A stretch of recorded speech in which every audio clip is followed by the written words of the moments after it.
জোর কদমে চলছে এসটিএস ক্লাবের শেষ মুহূর্তের প্রস্তুতি। শনিবার এসটিএস ক্লাবের ৫৫তম শ্যামা পুজোর উদ্বোধন করতে আসছেন টলিউড অভিনেত্রী ঋতিকা সেন। এবছরের বিশেষ আকর্ষণ মায়াপুরের চন্দ্রোদয় মন্দির। ইতিমধ্যে মণ্ডপ সজ্জার শেষ মুহূর্তে কাজ চলছে।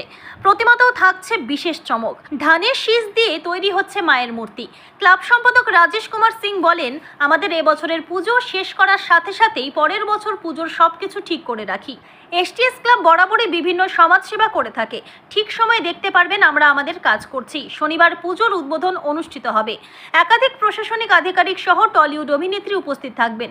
এসটিএস ক্লাব পুজোর পাশাপাশি আনন্দ মেলার আয়োজন করে থাকে ধূপগুড়ি জেলা পরিষদের ডাকবাংলোতে।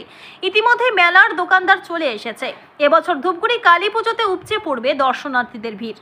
সকলে জানেন যে এসটিএস ক্লাব প্রতিবারে এবারে শ্যামা পুজো করছে।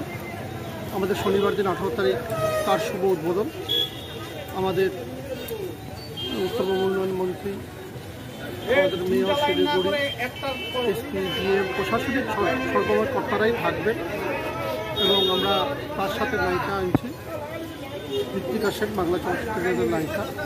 এবং আমরা চাই যে পুজো ভালো করে কাটুক, কারণ আপনাদের মাথায় রাখতে হবে যে এই পুজোটা আমরা যখন শেষ করি, এই বছর পরের বছরের পূজার প্রিপারেশন এখনই নিয়ে নেওয়া, এটা আমাদের আগের থেকে প্রিপারেশন থাকে। সেই জন্য কোনো কিছু নতুন করে ভাবার বিষয় আমাদের থাকে না।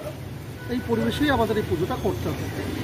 এবার নেক্সট ইয়ারে প্যান্ডেল কী হবে সেটা এখন থেকে আমরা ভাবনাটা করে দিই, কারণ সেই লাস্ট মুহূর্তে এগুলো কিন্তু কখনো এত বড় পুজো মণ্ডপ করা সম্ভব হয়নি এবং যারা করে তারাও প্রিপারেশন করে। তো স্বাভাবিক কারণেই অনেক সময় ইচ্ছা অনিচ্ছার উপর নির্ভর করে। আমাদের যেটা করতে হয় সেটা সাময়িকভাবে সেটাকে সামনে রেখেই করতে হয় এবং সেটা আমরা এইভাবেই পুজোটা করছি। এবং আমরা বিগত দিনেও দেখেছেন যে সামাজিক কাজ আমরা কতটা করি, তার কোনো ব্যতিক্রম হবে না। ঠিক সময় মতো দেখছি যে আমরা যেভাবে কাজ করার আমরা করছি। ধূপগুড়ি থেকে ভাস্কর মহন্তের রিপোর্ট, আমাদের টিভি।